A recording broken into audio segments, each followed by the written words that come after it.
Cakep bener mobil ya. Ya, jadi ini adalah kali kelima kita ketemu sama Honda Prelude.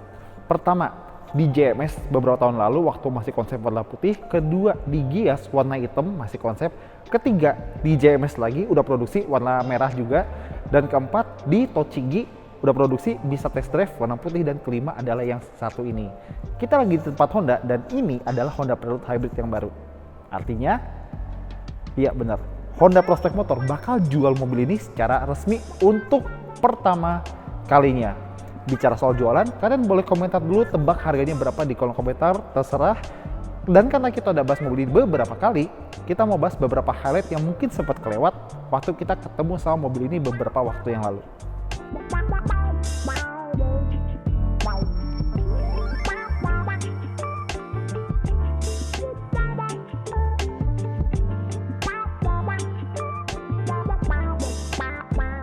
Jadi ada beberapa hal yang mungkin kelewat kita bahas soal Honda Prelude Hybrid ini. Pertama-tama adalah konsep desainnya yang kata Honda mengacu atau terinspirasi dari glider atau para layang. Dan mungkin bisa kelihatan di beberapa hal, misalnya kayak bagian depannya ini, yang bagian kanan sama kirinya ini kayak sayapnya para layang.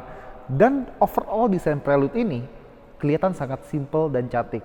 Kayaknya Honda tuh udah graduate ya dari masa-masa kayak waktu bikin FK2 sama FK8 gitu kan. Banyak garisnya, sekarang Honda lebih milih desain yang klinis, rapi, bersih, dan gak banyak tarikan neko-neko. Dan mungkin ada potensi mobil ini seakan atau seiring waktu berjalan gitu ya, tetap kelihatan cakep. Kalau misalnya kalian lihat lagi, mobil ini memang warna merah, tapi ada aksen biru yang tetap dipertahankan biarpun kita milih warna lain. Ada di depan, di rem, sama di belakangnya. Nanti kita lihat.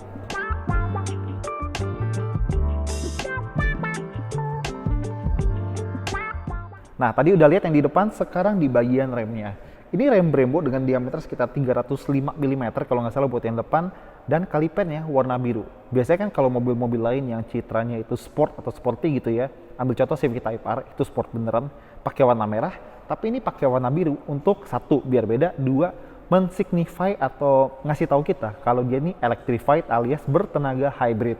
Ada tulisan Prelude dan Brembo-nya karena gimana pun juga ini rem buatan Brembo, dan peleknya dia 19 inci warna hitam dengan ban Continental. Ini ban cakep nih. Nah, gak cuma itu, dia pakai suspensi dual axis dari Civic Type R. Ini adalah suspensi yang bisa mengatasi atau meminimalkan gejala torque steer. Jadi kalau misalnya dibajak setir tuh nggak narik kanan kiri kayak gak jelas gitu. Dan gak cuma itu, dia udah pakai teknologi adaptive damper yang bisa kita setel tergantung mode berkendara atau kita bisa atur sendiri di mode individualnya. Dan sebenarnya nggak cuma soal suspensi, karena Honda Prelude ini mengambil basic atau platform dari Honda Civic Type R. Mungkin kalian yang tahu Honda mungkin kok agak aneh, dulu kan Prelude kan Accord ya. Ya, tapi sekarang pakai platform Civic, dan ini membuktikan betapa versatile platform atau chassis dari Honda Civic. Bisa jadi sedan, bisa jadi hatchback, dan bisa jadi coupe. Tapi nggak cuma itu, wheelbase-nya beda. Yang ini mungkin sedikit lebih pendek kali ya karena dia kan coupe, dan dia punya handle yang model flush. Dan buka tutupnya juga enak ya.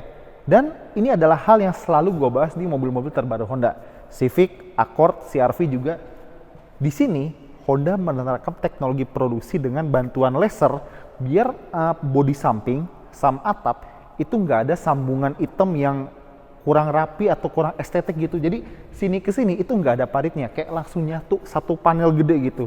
Dan di sini rapih, bener nggak berasa sambungannya. Dan dia pakai desain atap double bubble biar kesannya tuh atap tuh nggak flat, jadi kayak ada presence-nya gitu. Bahkan waktu kita ngelihat atapnya. Dan di sini dia pakai kaca yang cuma single glass, tapi dia agak tebal, jadi mungkin bisa mengurangi noise dari luar gitu ya. Kita tutup lagi.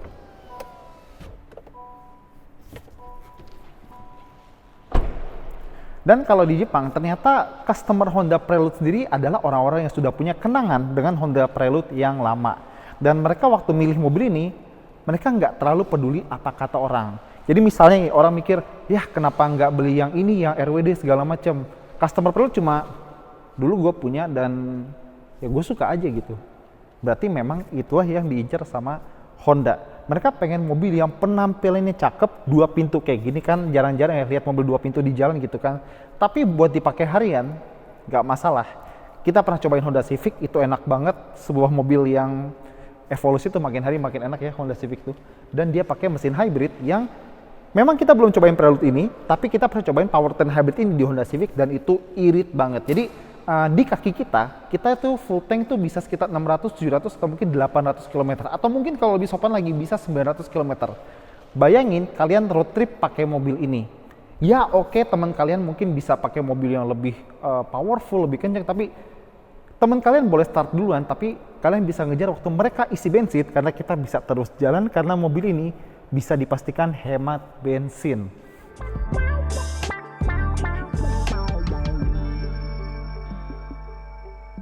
Ini dia sudut paling cakep dari Honda Prelude. Lihat dari 3/4 belakang, kiri atau kanan. Cakep banget, simple. Kita tetap dapat light bar yang lebar ini, logo Honda yang dieja, kayak di Honda i, sekarang juga ada di Honda Prelude. Tulisan Prelude dengan huruf sambung, dan kalau kita buka bagasinya dari sini, ya. Dan buat sebuah coupe, dia bagasinya lumayan lega. Dan gak cuma itu, karena dia pakai sistem stereo dari Bose ya, dia bahkan ada subwoofer di bagian belakang kanan sini. Dan kalau misalnya amit-amit ada apa-apa di jalan, tire repair kitnya ada di sebelah kiri sini. Dan kalau kita angkat partisi ini nih, dia bisa jadi partisi buat misahin barang di depan sama barang di belakang.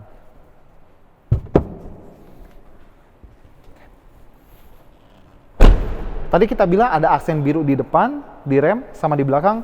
Nah, ini dia di bagian belakangnya. Cuma kecil gini, dan kalian bisa lihat mobil ini sama kayak tidak menampilkan knalpotnya karena mobil ini emang bukan mobil sport beneran, tapi kayak mobil yang sporty. Bukan mobil sport, mobil yang sporty, tapi enak buat diajak jarak jauh sekalipun.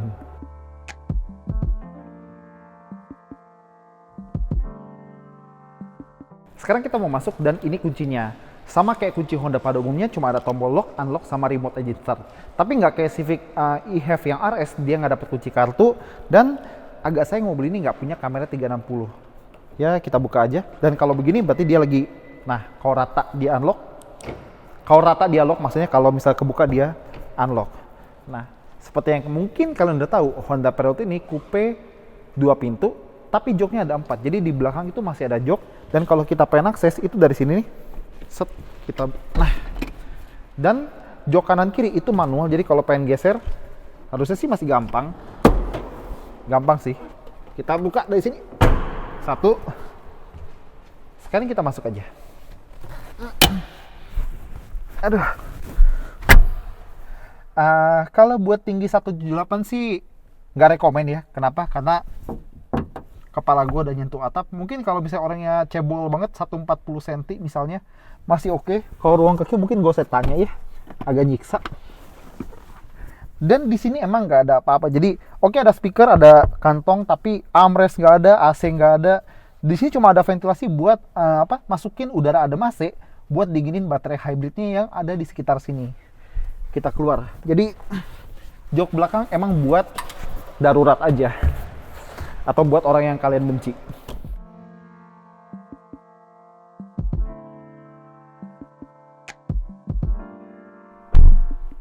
Sekarang kita masuk. Kangen juga gue sama di mobil. Udah lama nggak ngelihat interior kayak gini ya. Waktu di Civic, di Prelude, ini interior sama. Jadi kualitas juga masih sama.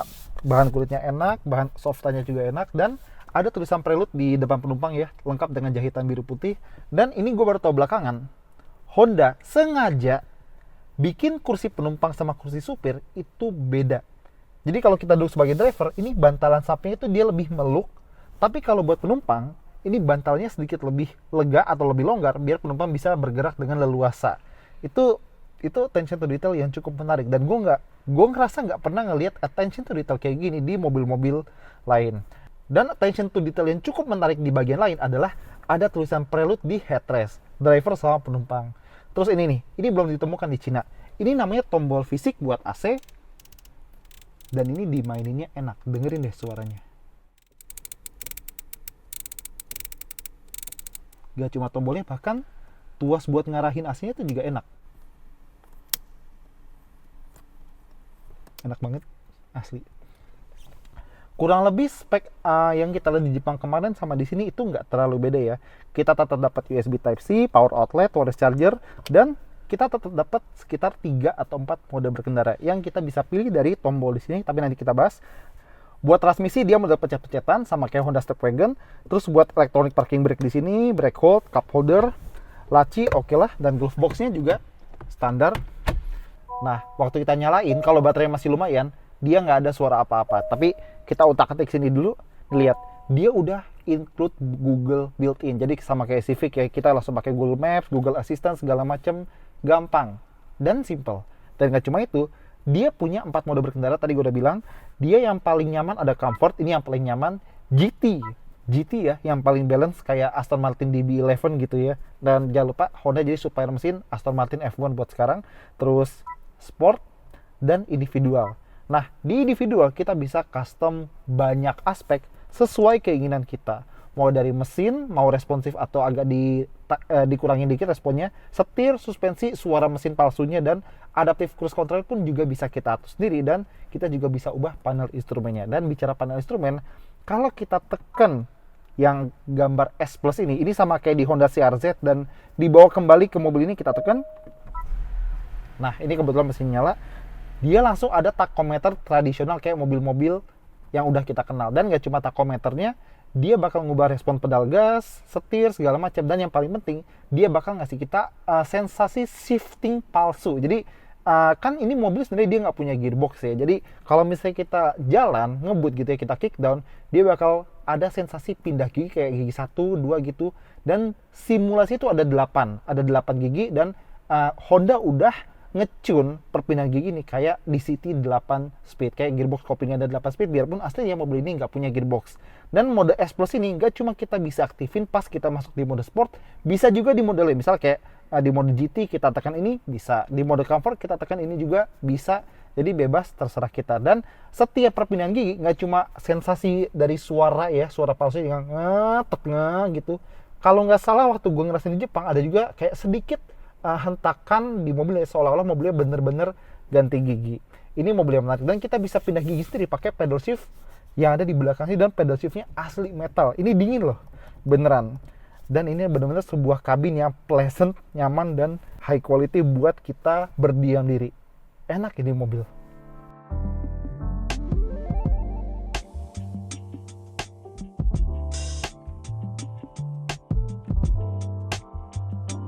Dan ini mesinnya sama kayak Honda Civic RSI HEV, dia pakai mesin 2000 cc 4 silinder Atkinson cycle dengan teknologi dual electric motor gitu ya. Jadi seperti yang kita bilang berkali-kali di produk-produk hybridnya Honda, biarpun namanya eCVT, sejatinya mobil ini nggak punya gearbox CVT tradisional. Penggantinya adalah 2 motor listrik yang gue sebut tadi. Jadi mungkin kalau gue jelasin di sini mungkin terlalu redundant kali ya, tapi intinya adalah kita cukup beli mobil ini, masuk, nyetir, dan biarkan sistemnya yang figure out sendiri mana yang paling efisien. Pokoknya kalau kita lagi jalan pelan, dia dominan tenaga listrik, tapi kalau kita lagi jalan konstan di tol katakanlah 100 terus gitu ya, dia dominan engine, karena kalau di kecepatan tinggi, engine lebih efisien daripada tenaga listrik. Oke, kita tutup.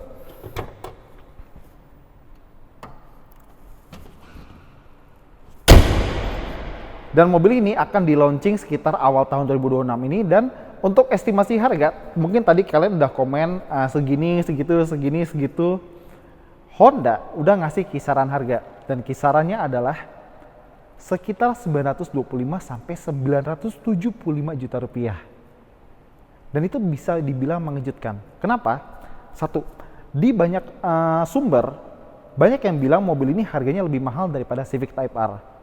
Tapi di Indonesia, kebalik. Harga Civic Type R masih lebih tinggi daripada mobil ini. Jadi kayak kok bisa gitu loh. Padahal di luar sana dibilang ini lebih mahal daripada Type R. Tapi kok di sini malah harganya lebih turun gitu kan, kayak wow gitu. Dan kedua, kita sempat main ke salah satu importir umum, ya kalian tau lah. Di sana udah ada Honda Prelude duluan, diimpor dari Jepang. Jadi instrumennya masih bahasa Jepang segala macam. Harganya 2 kali lipat mobil ini. Ya jadi kita dapat. Dulu inget gak waktu iPad tuh pertama kali keluar, banyak yang beli BM gitu, harga 10 juta bla bla bla bla bla, nggak ada garansi gitu kan. Ini masuk resmi, garansi resmi, harganya juga lebih cengli daripada yang impor duluan. Jadi ya itu yang beli Prelude duluan sih ya bisa ngejar lah. Gue punya Honda Prelude hybrid pertama di Indonesia, ya oke lah. Oke, jadi buat Honda Prelude hybrid ini, Kita udah ketemu mobil ini 5 kali dan tidak ada penyesalan sedikit pun bertemu mobil ini berapa kali pun. Karena mobil ini bisa dibilang representasi Honda dari apa yang mereka yakini buat proyek powertrain mereka ke depannya. Honda memang udah bilang sebagian besar mesin kita akan electrified, hybrid, plug-in hybrid segala macam. Mereka udah bilang itu, dan Prelude ini jadi mungkin bisa dibilang flagship hybrid Honda di Indonesia. Dan kalau soal hybrid sih Honda udah beberapa kali ya mencoba memperkenalkan hybrid di sini. Kalau yang sport dulu ada CR-Z, Honda CR-Z, inget atau mungkin pernah punya. Dan yang mungkin nggak dijual resmi di sini juga, tapi ada Honda NSX hybrid. Dan ini adalah mobil 2 pintu hybrid dari Honda. Kelanjutan setelah NSX ya, gue ngerti beda banget lah antara NSX sama Prelude, tapi bisa dibilang ini adalah salah satu flagship yang cukup oke. Jadi Honda bisa dibilang punya 2 flagship. Flagship performance ada Type R, Honda Type R, dan flagship electrified EHEV ada Honda Prelude Hybrid ini. Dan ini cocok kalau misalnya kalian pengen mobil harian, ya mobil harian yang tampilannya sporty, 2 pintu, dan baik lagi teknologi hybrid kita udah cobain. Gue bisa dapat sekitar 30 km/liter di Honda Civic, dan bayangkan kalau misalnya seirit Civic tapi dengan tampilan Prelude. Gila sih. Tapi ya baik lagi, ini bukan coupe sport yang kalian kenal pada biasanya, tapi baik lagi Honda bilang Honda Prelude ini untuk mereka yang sudah membuktikan diri dan tidak perlu pembuktian apapun lagi ke orang-orang lain. Dia bukan mobil buat cloud chaser, dia mobil buat kalian yang sudah settle dan sudah tahu kalian tuh orangnya seperti apa. Oke, segitu ya video dari kita. Thank you udah nonton. Jangan lupa jempolnya, komentar, dan subscribe.